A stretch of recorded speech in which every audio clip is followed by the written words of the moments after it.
Hello, everyone. Welcome to another episode of Health Matters with Laura Kopek, and I'm your host.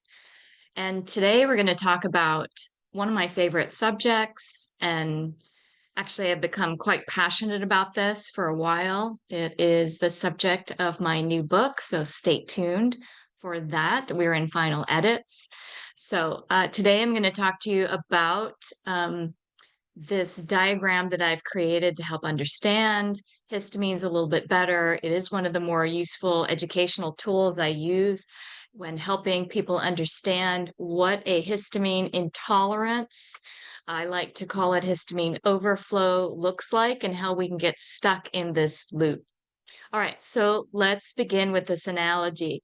Imagine that your body has an imaginary bathtub that's capable of holding a certain amount of histamines.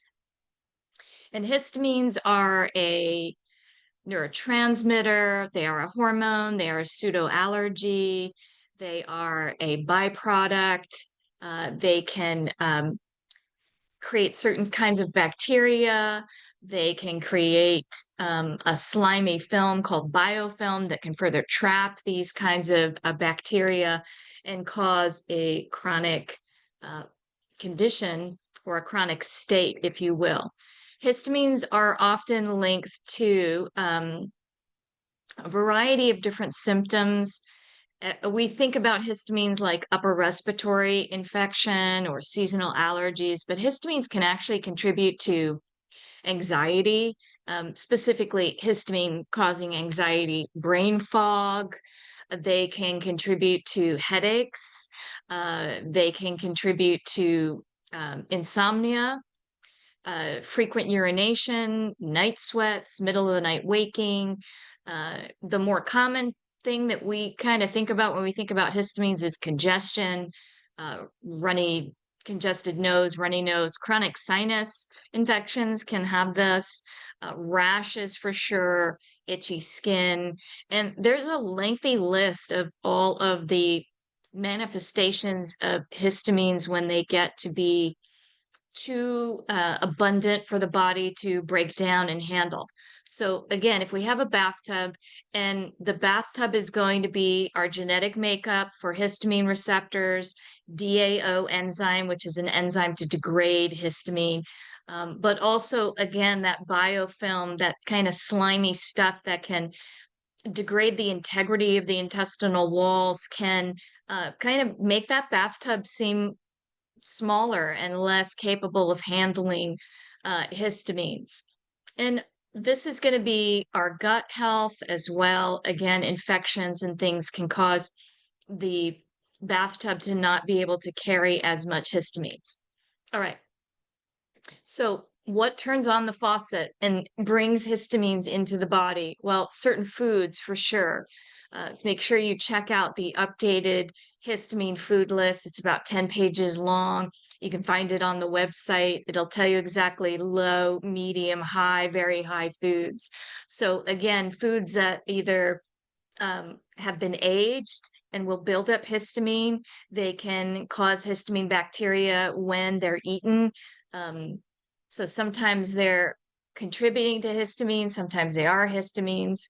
So, in general, one of the things to think about in terms of histamines are the age of foods. So, processed foods, foods that are preserved with sugars, foods that are smoked and salted to preserve them. And again, those processed foods with chemical ingredients, those are going to be some of the highest histamine foods.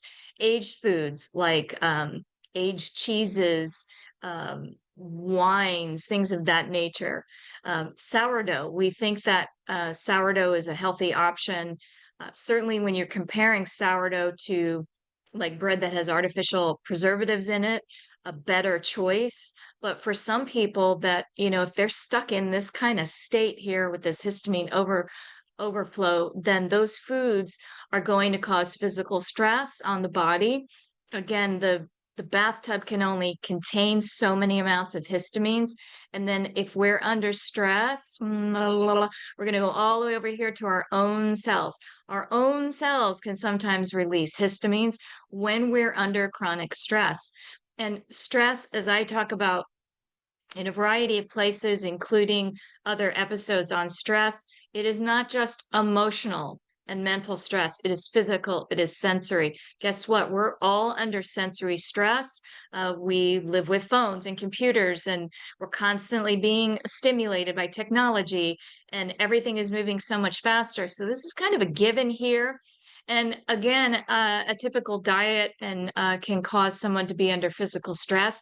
If someone is autoimmune, they could be in more of a continual physical stress, and again, the emotional stress. So our own cells can contribute to this. The environment, of course, for sure. Seasonal allergies. When we get into the hotter months, a lot of people become much more symptomatic, and they have a harder time controlling how much their bathtub can handle. When you're under stress, when the environment is contributing, that may be a time to really pull back on the food and kind of get control over the faucet. Estrogen. This is a big one that people don't understand, and this can affect both men and women and children. So, estrogen will create more histamines. When there's more histamines, it will create excess estrogen. Not everyone is estrogen dominant, but it is something that can keep someone kind of stuck in this loop. And then, of course, again, when it overflows, um, symptoms and stress from these a lot of these things, then this is going to be where the bathtub doesn't really drain at its own pace. The body can't degrade and eliminate histamines at its own pace, and then that overflow is going to create the symptoms. And again, then once you're symptomatic, that puts the body under physical stress. Guess what? That releases more histamines because we're back up here. So it can be a continual loop, and really, when you're trying to get control over this, work has to be done in hormones, dietary changes have to be made, and releasing versus managing stress can be hugely important, and possibly kind of uh, understanding that if the environment is really in a state where that's going to be the main way that you have histamines enter your body, that it is a time to really consider, do you need to be a little bit more careful around foods? Do we need to manage our stress differently? Histamines are something that I think is growing. It's a growing problem. I think it is often seen in people that have struggled with what they might consider to be long COVID. And taking an antihistamine may control the symptoms by controlling this, but it's not going to get to the heart of improving the integrity of your gut health, possibly going after some infections that are still there, trapped in biofilm.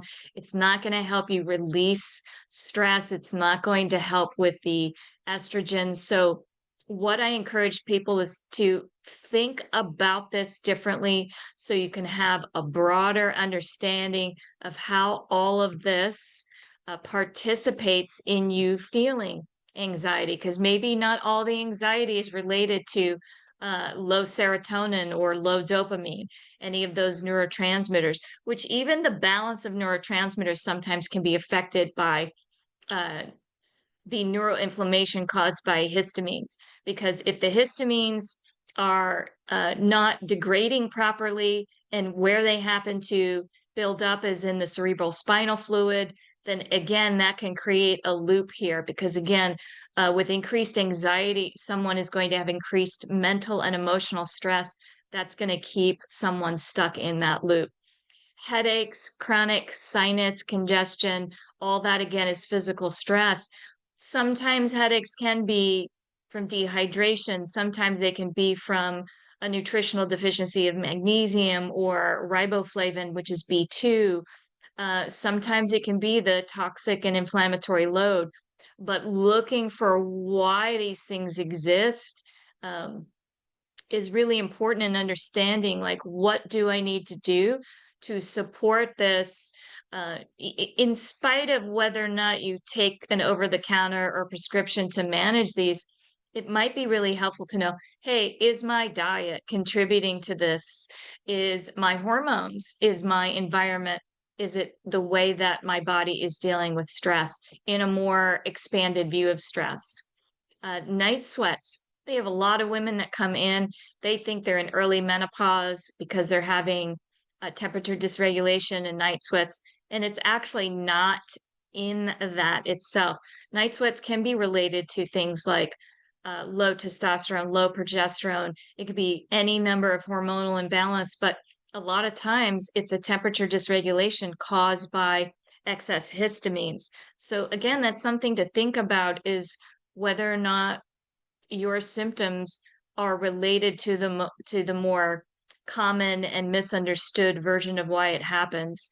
And skin, again, you may have a topical product that controls it, but what is underneath it? And is there a different way to not stay stuck in this loop? To understand what foods, do you need to drain the bathtub and start over and reintroduce? And maybe it's only a few foods that eventually wind up being the trigger and the culprit. But again, working on the integrity of your gut health, determining if there's infections that need to be addressed, looking at adrenal health and how your body is chemically managing stress. Is there too much cortisol, too little cortisol? What's going on with your hormones? If there's too much cortisol, sometimes there's too little progesterone. That can affect how much estrogen is present. And so maybe there's a need for tracing it all the way back to adrenal issues, and determining if your estrogen is linked at all to what's happening to progesterone. Oftentimes, women with heavy periods, excessive PMS, PMDD, they might have an issue here with adrenals, with estrogen, and tied into their gut health. Estrogen is very tied to gut health, and we think our hormones kind of sit over here on the side and they don't impact that, but that is not the case. Hormones are very tied to gut health. Hormones are very tied to stress. And so we need to have a broader picture and a bigger picture of how this all interconnects together. And again, I think that this has a huge connection to autoimmune, and so if you're going into flares and you're trying to maybe rethink how you should consider and understand your autoimmune, this might be a place to investigate and talk to us about it.